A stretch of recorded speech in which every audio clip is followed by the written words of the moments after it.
Hello everybody, I am John Allen and this is Last Week in the Church. Sorry we missed you on Friday. I was, as we say in the business, unavoidably detained. But here we are in full living color on a Monday, and this is what's on the menu. A shabby Vatican exit. An aide to Benedict XVI says that the Pope Emeritus is misunderstood, and three notable losses in recent days. Father Hans Kung, the enfant terrible of Catholic theology in the 1970s, 80s, and 90s, is dead at 93.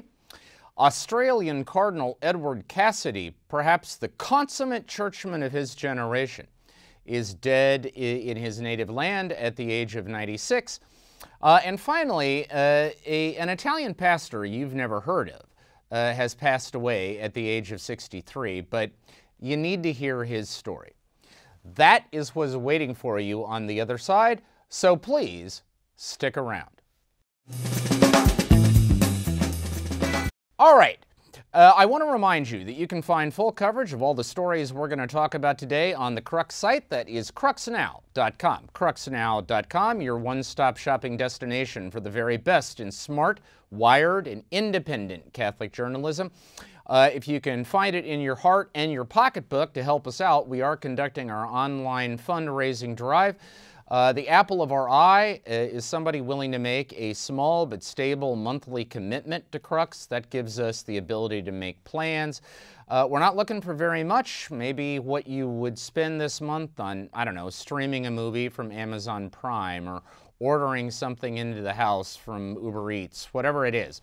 But whatever you can do, we would deeply appreciate it. Also, want to remind you that if you enjoy this show, please give us a like, give us a thumbs up, go on the social media platform of your choice, and spread the word.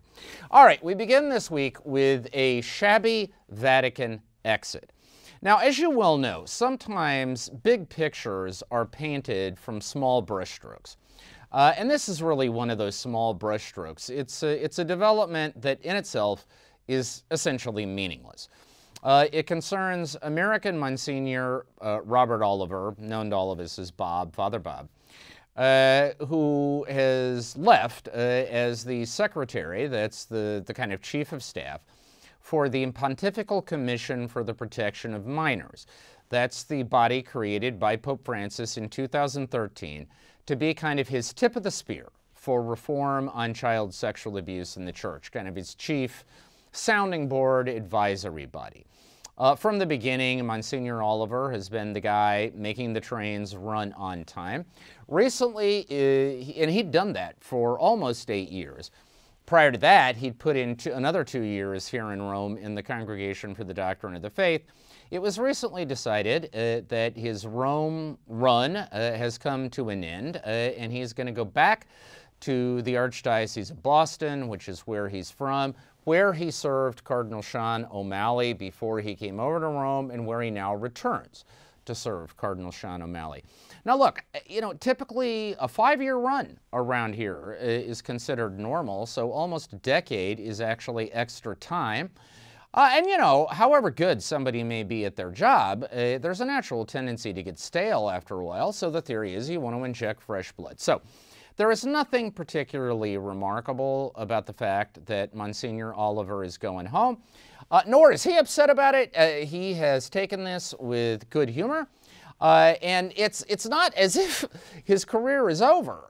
He is a smart, talented, driven, wonderful guy who is going to continue to make a major contribution to the church wherever he is. In fact, to be quite honest with you, you can make a pretty good argument that a lot of the time there is a direct relationship between how much good you can do in the Catholic Church and how far away you are from Rome. So quite possibly, this may free up Monsignor Oliver to do great good that we can't presently anticipate. Now, the only thing worthy of note about this is how Monsignor Oliver's exit was handled. Here's the thing. He didn't know he was being replaced. He had gone back to the States for what he assumed was just a kind of short check-in visit. He had dropped down to D.C. from Boston to see a couple people. was sitting in an airport in Washington waiting to board his plane to Boston when his phone blew up with calls from reporters wanting to know why his name wasn't on a list of people issued by the Vatican that day reappointed to the Commission for Minors. He didn't know, so he finally got a hold of Cardinal O'Malley, who confirmed, well, yeah, I mean, we made the decision that you're coming back, but like your bosses in the Vatican didn't tell you this? They didn't give you a heads up? In fact, no, nobody gave him a heads up, and so he was blindsided. Now, look, I mean, at one level you can say, this is just the Vatican for you, right? I mean, in the Vatican, nobody communicates with anyone. Nobody ever says thank you. Why should Bob Oliver be any different? But here's the thing. For the last 10 years, loyally, without complaint, with dedication, and with the heart of a true pastor, Monsignor Robert Oliver did what is arguably the toughest, most gut-wrenching job the Catholic Church has to offer. Over and over and over again. He sat in living rooms with survivors of child sexual abuse. He sat in conference rooms. He took their phone calls. He took their emails. He held their hand. He counseled them. He opened his heart to them as they opened their hearts to him. And he tried, by his lights, to bring a little bit of healing and a little bit of God's mercy and compassion to some of the most scarred people the Catholic Church has ever generated. Now, on the way out, if you can't show that kind of guy a little love, if you can't at least give him a heads up that the end has come, and maybe say thank you, something is profoundly wrong. And what this illustrates is a much deeper reality about the internal climate of the Vatican, which is that from the point of view of the mid and lower level workers in the Vatican, this is not a community in which people are called to flourish. This is a factory in which people are treated as disposable cogs in a machine. And if you want a real Vatican reform, maybe you would want to start there. And the fact that this kind of thing could still happen in April 2021, 8 years into an alleged Vatican reform, probably speaks far more than was intended about the actual state of that reform. All right, next up. German Archbishop Georg Ganswein, who is the closest aide to Pope Emeritus Benedict XVI and has been for a long time, recently gave an interview to a Spanish news outlet in which he said it is inappropriate to rank popes. He's referring to polls that typically show that John Paul and Francis have higher approval numbers than his own boss, Benedict XVI. And he also said that Benedict XVI has been badly misunderstood, not only by his enemies, but also by his friends, who kind of want to style him, of course, as the chaplain of the opposition to Pope Francis. And Ganswein is insisting that that's just flat not true and not fair. And of course it isn't. Look, here's the thing. I have been a journalist, man and boy now, covering the Catholic Church and the wider world for going on 25 years. I've met, interviewed, written about, talked about a slew of public figures. I can tell you this, there has never been a public figure during my career where there is a bigger gap between the public image and the private reality than with Pope Emeritus Benedict XVI. In the court of public opinion, right? He is Herr Panzer Kardinal. He is the German shepherd. He's the Darth Vader of the Catholic Church, the great Dr. No. When he ran the Vatican's doctrinal office, people would hear the Imperial Death March from Star Wars echoing in their heads when he walked into a room. In person, however, I will tell you this, you have never met a nicer guy. I have never met anyone who is gentler, kinder, more solicitous, humbler, more genuinely interested in you when you're standing in front of him than Pope Benedict XVI. And I think we saw this during his 8 years as Pope because he didn't go looking to whack people around the head and shoulders. As Pope, he tried to find ways to say yes rather than no. That's the real man. And if that's what you mean by being misunderstood, then I think we all have to give Archbishop Ganswein a grade of A+ in this most recent interview. Whatever you want to make about the tensions in terms of vision, agenda, outlook between sort of the church that is more enthusiastic about Benedict and the church that is more enthusiastic about Francis. At a human level, this is a profoundly kind and Christian man.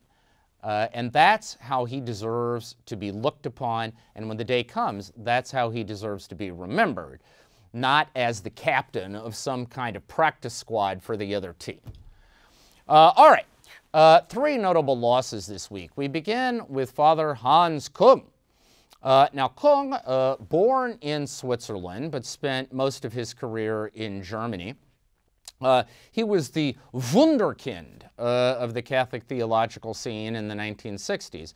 In 1962, he published a book in English. It was translated as Church Reform and Reunion, that many people to this day credit with being the blueprint for the closing sessions of Vatican II, basically providing the Council with its to-do list. One of my colleagues, Peter Hebblethwaite, once wrote that no Catholic theologian ever had a greater impact on the Church in his time than Hans Küng during the era of the Council. In the years after the Council, Küng became kind of the intellectual leader of the progressive wing of the Church that wanted to push for ever bolder, ever more sweeping reforms in the spirit of Vatican II.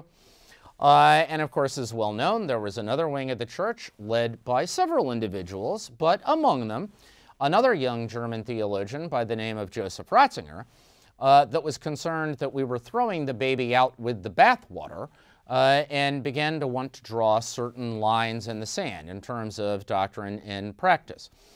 As time went on, Küng became an ever more embittered critic of Catholic officialdom. At one stage, he openly declared that the Pope is not infallible, that the dogma of infallibility was a mistake. At another stage, he compared the Congregation for the Doctrine of the Faith to the KGB. He also had very harsh words about his erstwhile colleague, Joseph Ratzinger, then Cardinal Joseph Ratzinger, suggesting that Ratzinger had come down with scarlet fever as a young man and had sold out his theological convictions for power. All of this was said openly and repeatedly. The irony is Küng and Ratzinger were actually at one point extraordinarily close when they were both on the theology faculty in Tübingen in Germany in the 1960s. They had what the Germans call a Standtisch, that is a standing table at a local restaurant where they had dinner together every Thursday night. They were kind of a study in contrast. You know, Küng was this flamboyant guy zipping around Tübingen in his Alfa Romeo, wearing his expensive cologne and his tailored suits. Ratzinger was this egghead, you know, puttering around on a bicycle, wearing his professor's beret, but nevertheless, they were fast friends. Obviously, competing and differing visions of the Church caused them to drift apart, and at least in Küng's case, to become fairly bitter about it. Happy footnote to this story is that after Joseph Ratzinger was elected as Benedict XVI, one of his first acts was to invite his old friend Hans Küng to visit him in the Vatican. The two spent a happy afternoon together in Castel Gandolfo, sort of strolling down memory lane. Afterwards, Küng told reporters, look, we don't agree on everything. In some ways, we have different visions, different theological outlooks.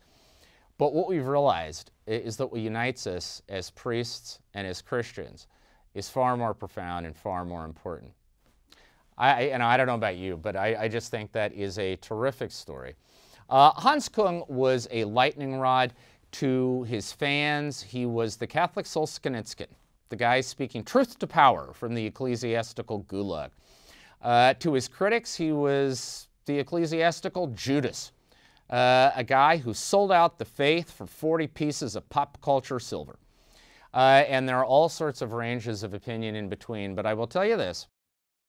Some of Hans Küng's works remain among the most provocative and original contributions to Catholic theology in his time. I think he will be read well after his death. Few theologians ever had the impact on the church in their era that he did. He was an interesting cat. He was an original figure. He will be missed. Take him for all in all. We shall not look upon his like again. So then, just shortly after the loss of Hans Kung, we registered the loss of another ecclesiastical lion in the form of Australian Cardinal Edward Cassidy, who died in his native Australia at the age of 96. Cassidy had come to Rome in the 1950s, was groomed for a diplomatic career from the very beginning. He was another Wunderkind, another shooting star in the church at his time. He had a series of progressively more important diplomatic appointments around the world on behalf of the Vatican and the papacy. At one point, he was actually the #2 official in the Vatican embassy in the United States at a time before the Vatican and the United States had full diplomatic relations. Then, in 1988, Cassidy was brought back to Rome, where he was named by Pope John Paul II, now St. John Paul, the sostituto, or the substitute in the Secretariat of State. Now, here's the thing. It is impossible to overstate how important the job of the substitute, the sostituto, is in the Vatican system. He is essentially the Pope's chief of staff.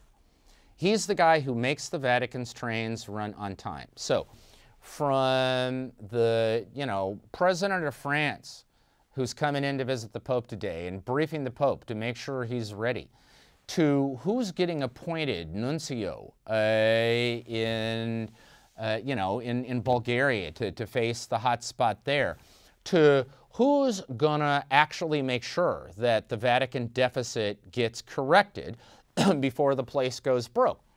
All of those things and more are the sostituto's job. From time immemorial, it had been assumed that the sostituto had to be an Italian because the Vatican, and above all the Secretary of State, is a quintessentially Italian shop. Now, the substitute before Cassidy technically had been non-Italian. It was Edgardo sorry, I'm blanking. Somalo, sorry. Martinez Somalo is blanking on his name for a moment. Who was a Spaniard, however, therefore Mediterranean and basically part of the same culture. Cassidy was the first non-Mediterranean, the first English speaker, first Anglo-Saxon to hold this role, and it was heralded as a brand new dawn, a great new day, the internationalization of the Vatican, the end of the Italian stranglehold. In the end, Cassidy lasted about a year and then was moved on, and another Italian was rotated in. But, contrary to F. Scott Fitzgerald, who said there are no second acts in American life, at least with Aussies there are, because Cassidy went on to become the prefect of the Council for Christian Unity, and as such became a towering pioneer in ecumenical relations for more than a decade. In 1999, he oversaw the signing of the Joint Declaration on Justification with the World Lutheran Federation that at the time was hailed as basically ending Protestant-era debates between Protestantism and Catholicism over faith and works. It is to this day one of the great achievements of the ecumenical movement. By the way, Cardinal Ratzinger played a part in that, but Cardinal Cassidy was the guy who carried it across the finish line. But more than all that, those of us who knew Cardinal Edward Cassidy, I think what we would say is he was an extraordinarily kind man, and he was an extraordinarily dedicated man of the church. I don't think I've met ever in my life anybody who took his responsibilities as a priest, as a bishop, and as a cardinal more seriously than Cassidy did. He lived and breathed the Catholic Church. He gave his life to it.